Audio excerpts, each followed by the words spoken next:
My name is Victoria Rose, solo traveler, live streamer, bot master, leadership trainer, author, and the most important role of all, mother. Welcome to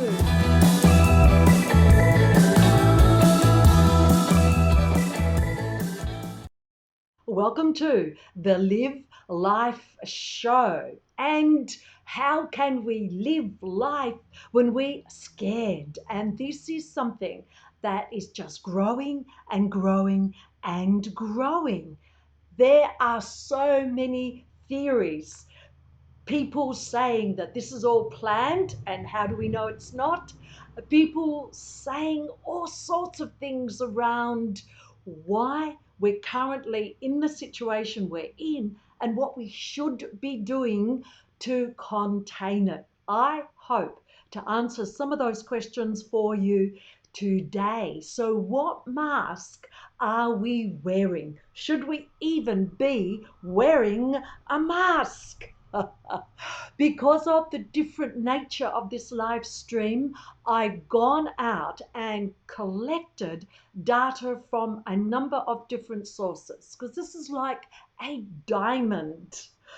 And I want to share with you many different facets of the diamond because the bottom line is, did I really say that? The bottom line is that we need to make up our own minds about how we are going to handle this. And the one main thing that you can do is totally within your power. Sadly, so many people are giving their power away to others. Now, to do this part, I'm going to actually read because I want to read the true words said by others. So, the very first one, and oh, by the way, all of this is absolutely up to date as of yesterday, 11th of March, or today, 12th of March. Oh, and by the way, breaking news you've probably already heard, but Tom Hanks and his wife Rita have been infected with coronavirus on the Gold Coast, which is just where I happen to be right now. Am I scared? Wow, no. And I want to explain to you why I am not scared. So I will read this. Please listen. I'll show you different bits of information, different data. Now, you can comment. Are you scared? I attempted to create a poll. Are you scared? Yes or no? But it appears that the polls done through Facebook live streaming don't work. Or I'm doing something sadly wrong. Perhaps one of you can tell me how to do it better. Let me have a look at this very first post that I want to share with you. This was written yesterday by a woman in Italy. So she's there, she's living it.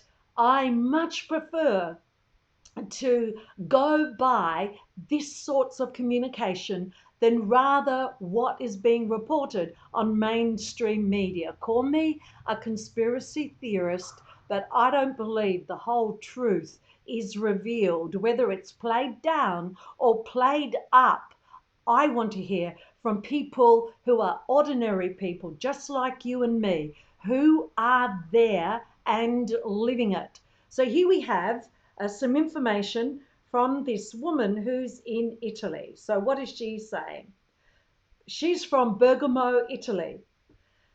The Prime Minister, Conte, has announced last night that the entire country, that's 60 million people, guys, would go on lockdown if the numbers of contagion do not start to go down. The system, i.e. Italy, will collapse. Well, there are many reasons why that actually is going to happen, and that's to do with the amount of people that are going into the hospitals and doctors having to choose now who will live and who will die. It's also talking about all those tourists that would normally be flocking to Italy. Perhaps not quite yet, but if they were going to do it in spring, trust me, they're not doing it now. Airlines have cancelled flights, people have cancelled their trips, cruises have been cancelled. It's like the whole thing is a contagion for the entire world. Let's hear more from this woman from Bergamo in Italy. There are two reasons why coronavirus, COVID-19, in other words, has brought Italy to its knees. First, it is a flu, and it's devastating. It is a type of flu because coronavirus has been around for a long time, and it is the flu, but this is a new strain.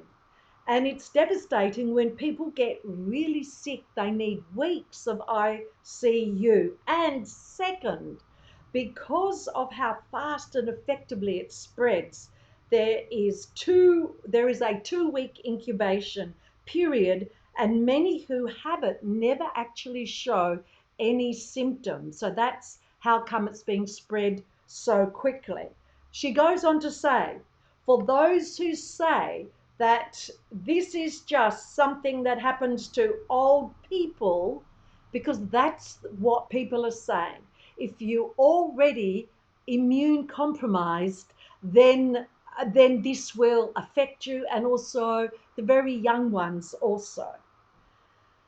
So for those who say that this is just something that happens to old people, starting yesterday, the hospitals are reporting that younger and younger patients, 40, 45, 15, are coming in for treatment. This is her message to you. You have a chance to make a difference and stop the spread in your country. Push for the entire office to work at home today. Cancel birthday parties and other gatherings. Stay at home as much as you can. If you have a fever, any fever, stay home. Push for school closures now. Anything you can do to stop the spread, because it is spreading in your communities. Then there is a 2 week incubation period, and if you do these things now, you can buy your medical system time. Now, we're only talking about time here. Is she talking, I think, is she talking about stopping the contagion? Well, we'll find out in just a moment. So, and to those who say it is not possible to close the schools and do all these other things, locking down Italy was beyond anyone's imagination a week ago. And that would be true. Who would have thought that the entire country would be locked down? The only way to keep this virus is to limit contagion. And the only way to limit contagion is for millions of people to change their behavior today. So that is what she's saying. This is her view, and she's there on the spot. The way to limit the contagion is to change your behavior. Stay at home, work from home. I now would like to bring you another point of view. Now, this point of view is from a guy called Colin Berkshire. Okay, where are we? Good. So his name is Colin Berkshire, and he's just come back from China. The airports, as we all know, were deserted, and they're panic buying toilet rolls in Hong Kong and in Tokyo and all over. It's not just Australia, thank goodness. However, what is Colin saying about the coronavirus? COVID-19. Coronavirus kills roughly 1.4% of the people who contract it. This means it kills 14 people in 1 million. That's 14 people in 1 million people. Sounds bad, right? Well, the death rate is 14,000 people per million in any given year. So what is Colin really saying? So, coronavirus represents only 0.1% increase in the natural death rate. Of course, that's not much fun if you're part of that increase in the death rate. Here's what else he says. Conclusion. The death rate from coronavirus is so small that it is statistically insignificant. From now on, I will say coronavirus, but know that I'm talking about COVID-19, because that's a particular strain of coronavirus. Colin goes on to say, according to LANL, which stands for the Los Angeles National Laboratories, the lead US authority on viruses and bioweapons, a pandemic is coming. Okay, well, what does that mean? Is that scary? Wow, breaking news just earlier today. With the time zones, it could have been late last night, the World Health Organization announced a coronavirus pandemic. What does this mean? And it would be the first pandemic in history that could be controlled. Is this true? Can it be controlled? Even with locking down the countries, even with people staying home, what can we do to protect ourselves, to protect our communities? Well, this is what is being said. What does a pandemic mean? Yes, it does sound scary. Are you scared? Pandemic. Wow. A pandemic means that it cannot be quarantined or stopped. A pandemic means that it cannot be quarantined or stopped. And that it cannot be isolated or contained. It will reach nearly every country eventually. We've already heard, and there's enough data online. You just do your own research to hear how quickly and effectively it spreads, and where it's popping up in so many countries so quickly. Okay. The conclusion, containment effort will delay but not stop the virus. So then we go back to the woman from Italy who said take these precautions to delay it so the medical teams can be more prepared. But I just wonder if that's possible. Okay. Here are the final words from Colin Berkshire. A pandemic doesn't mean a plague. A pandemic only means it will spread. It doesn't address severity or infection, death or infection. What does that, rates or anything of severity. So all a pandemic means is that it will spread. So what does he say about that? Conclusion. Pandemic is a scary, misunderstood word that can lead to panic. Just assume the virus will be everywhere. It's a virus. Viruses are everywhere. They're actually part of our world naturally. We are more likely, these are Colin's final words, we are more likely to hurt ourselves and our economy through stupidity and panic. This is just not a big thing. The numbers say it is not going to hurt us as much as we may hurt ourselves through panic. And you know, when you panic, what happens to you? What happens to your body when you are in panic mode? It is, you do dumb things, you create scary scenarios in your own mind. We don't really need to worry about what the mainstream media are saying, because you will make it even worse in your own mind. That's what our minds do. So here's another view from Bruce Lipton. So Bruce is saying, and haven't we seen this play out? The fear of the virus is more of a threat to humanity than the virus itself. And I'm sure you've seen that. And possibly you feel that fear eating you up. Bruce goes on to say, the health of almost all the victims of this coronavirus was already compromised before they were infected. Stress is responsible for up to 90% of illnesses, including heart disease, cancer, and diabetes.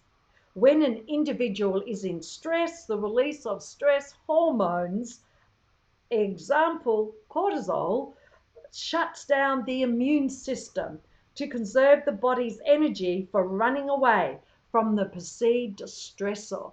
So, are you looking after your health? Are you eating food that will help your body, your immune system, cope with this stress?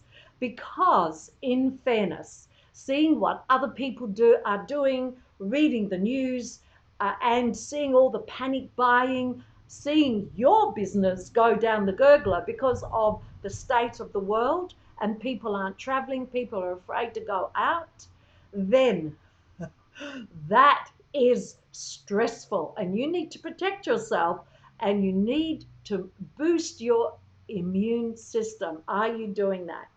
Okay. So, what's happening in Australia? Well, apart from Tom Hanks and his wife um, being infected with coronavirus on the Gold Coast, which, as I've said, is where I am right now. But I'm not scared. So, this is an announcement from the Australian government with more than half of Australia's 100 coronavirus patients. So, we've only got 100 patients. More than half of them have already recovered. Federal Health Minister Greg Hunt says it's unlikely anyone would be infected a second time. Hunt says neither will it be necessary to introduce a countrywide travel ban, a measure which has affected the 60 million Italians. Although Qantas has slashed flights by nearly a quarter and the temporary closure of schools is likely to become more widespread. Okay, so they're the bits of information that I wanted to share with you today. I also have other bits of information that are fact, not fiction, not panic, not exaggerated stories, not people who have an agenda to scare you, and you will still make up your own mind how you're going to respond. Isn't it good to actually have more of an idea around what's actually happening? So, by the way, that Australian government link and more information I've popped into the description of this live stream for you. Let's now have a look at this graphic. These graphics, I have three of them for you, and they are again in the description, so you can go and check them out. Please have a look at this. This was updated as of 11th of March 2020. The majority of infections are mild. So 80.9% as of yesterday, mild. It's like flu, stay at home. 13.8% of 44,672 confirmed cases in mainland China, which, as we all know, is the most infected place and where this infection started, specifically in Wuhan. So 13.8% are severe, they need hospitalization, and 4.7% are critical, they need intensive care. Notice on the next image, the bulk of people recover. So of total worldwide confirmed cases, currently 41.4% are still ill. That's of the confirmed cases. A massive 55% have recovered. 3.6% of worldwide confirmed cases died. Let's have a look at the next one. Those aged 60 plus are most at risk. So again, these are data points from a study of 44,672 confirmed cases in mainland China. Notice that when we have a look at the ages, so this is the first wave of infections in Wuhan. Please note, in Wuhan, China, lung health is poor, smoking rates are high.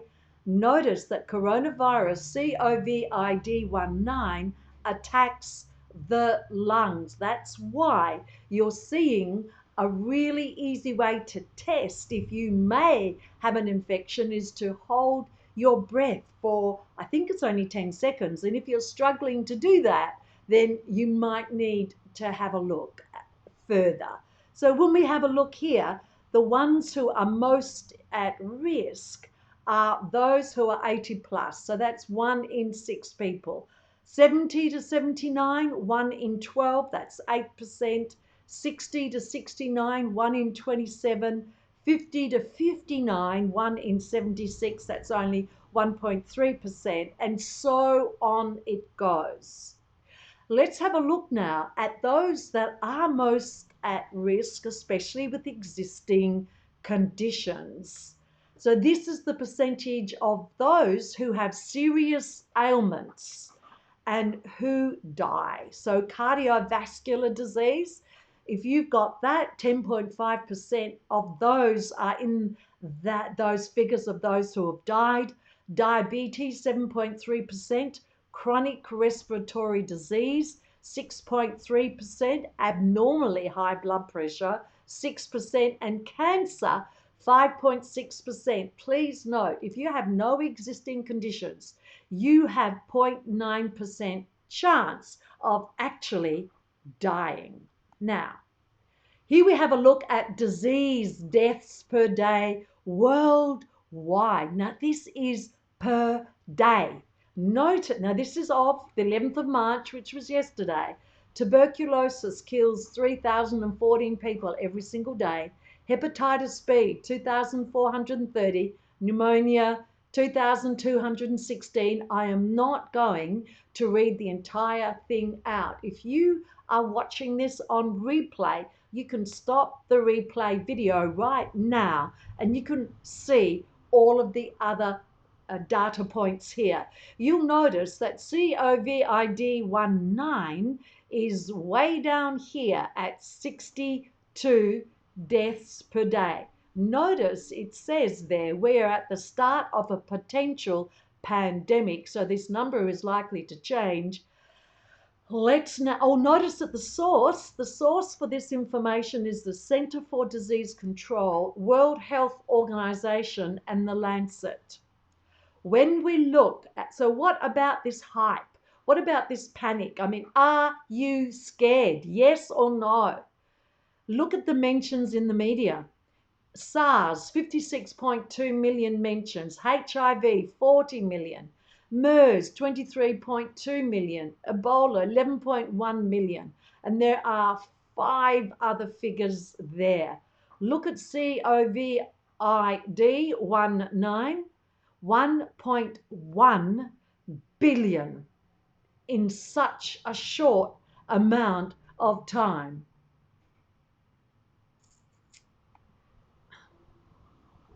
So, what do you think of that? Is there cause for alarm? I mean, I know what you're thinking. You're probably saying, yes, Victoria, but I'll be one of those ones that will be in that 0.9. Okay. Here's what I want to do now. I want to share with you some actions that have been offered, suggested to encourage you to limit yourself, regardless if you have a pre-existing situation, to limit the possibility of you actually being infected. Some of these you will already know. We've already covered one. Reduce your stress. Stress reduces your immune system ability to concentrate on fighting the bugs. That's it, guys. So reduce the stress, find your way. We all have our way to reduce our stress. It might be to turn the TV off. Who knows what's going to work for you? Find a way to reduce the stress. There's a really good reason why that's the number one point that I want to make here. So there are 6 ways to help fight infection. The second one is, we know this one, wash your hands. You know, you should have always been washing your hands anyway. Who else here watching this live stream has been in the toilets of a cafeteria or restaurant and a staff member has come down or come out of one of the toilets and gone straight back upstairs and hasn't washed their hands?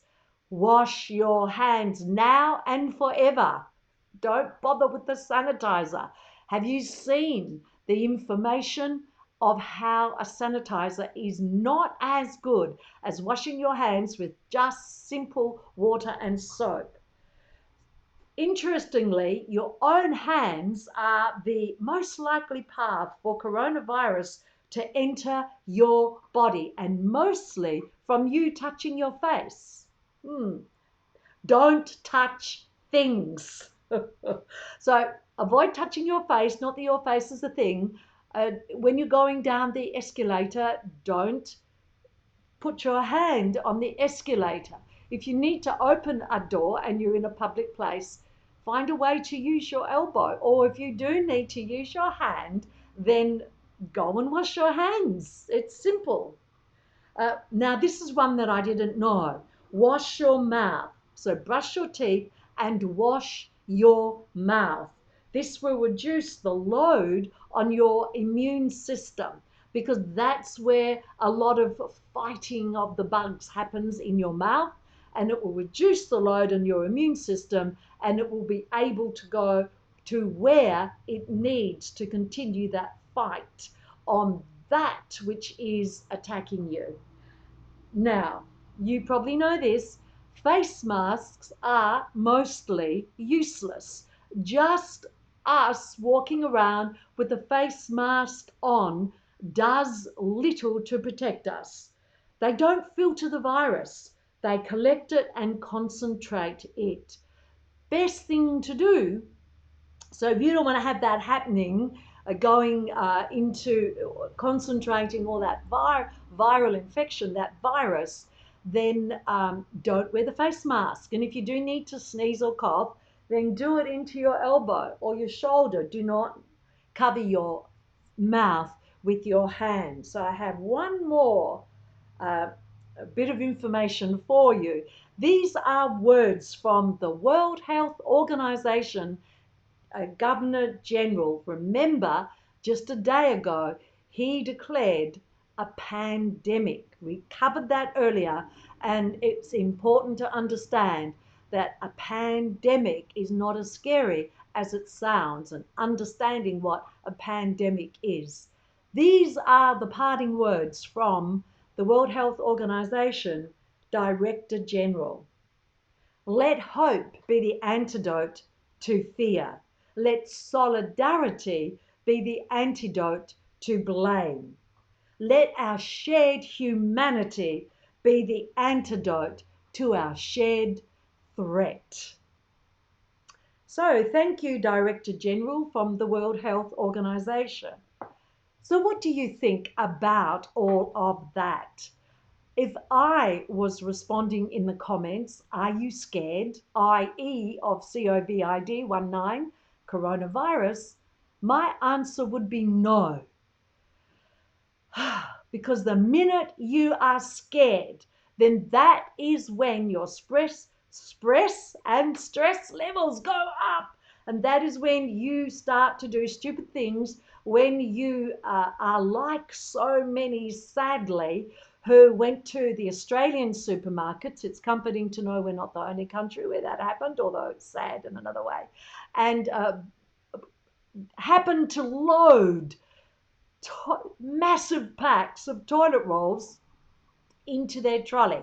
And then if someone wanted to have just one, it resulted in a fight and the police had to be called. It was pleasing to know that those people were charged by the police, and so they should be. You need to make up your own mind, and really here is the choice: fear or no fear. Fear, or as the Director General of the World Health Organization, hope. I kind of struggle with the word hope. I'm hoping something will happen. Here's how I am going to move through this. I'm not saying I won't be caught out by the fear every now and again, because we are all human. So fear, and the fear probably won't be for myself, it'll be for my children and others that I love. So fear, the other word I like to balance it with is health.